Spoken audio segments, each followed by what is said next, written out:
এসছে আমার মনে হয়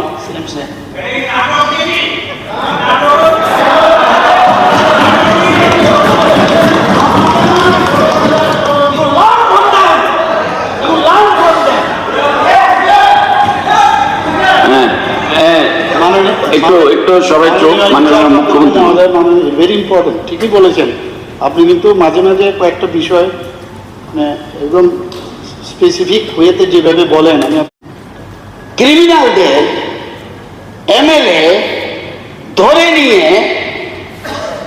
থানায় দেয়, দোষ হবে বিচার করবে কোর্ট। আরেকদিন দেখেছি আমাদের মিনিস্টার বিশ্বজিৎ বর্মা ড্রাগ ব্যবসায়ীদের ধরে পুলিশ স্টেশনে নিয়ে গেছে। উদাহরণ আছে। জিতেন বাবু এখানে আসেন, আপনাকে তো আমি প্রণাম জানাবো। এইটা উদাহরণ হওয়া উচিত, জিতেন বাবুর মতো লোক উদাহরণ হওয়া উচিত। এই উদাহরণগুলি শিখো কিভাবে ক্রিমিনালদের চাইট করতে হয়। This is god.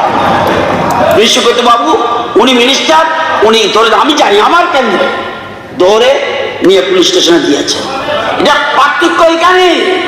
এই যে সপ্তাহ সাত সপ্তাহ বিকাশ আর রেড আর্মি যারা, তাদের পার্থক্য অনেক আলাদা। এটা এসব করবেন না। আমি তো এদিকে আসুন, আপনি যেটা করবেন তো এদিকে আসুন, আপনি আসুন, আপনাদের একটু প্রণাম জানাই,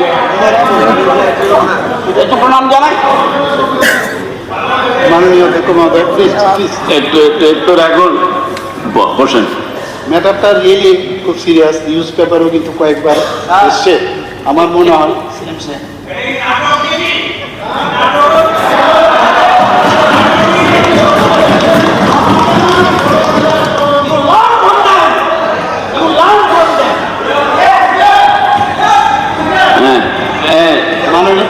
একটু সবাই চোখ মাননীয় মুখ্যমন্ত্রী মহোদয় ভেরি ইম্পর্টেন্ট, ঠিকই বলেছেন আপনি, কিন্তু মাঝে মাঝে কয়েকটা বিষয় মানে একদম স্পেসিফিক হয়েতে যেভাবে বলেন, আমি আপনি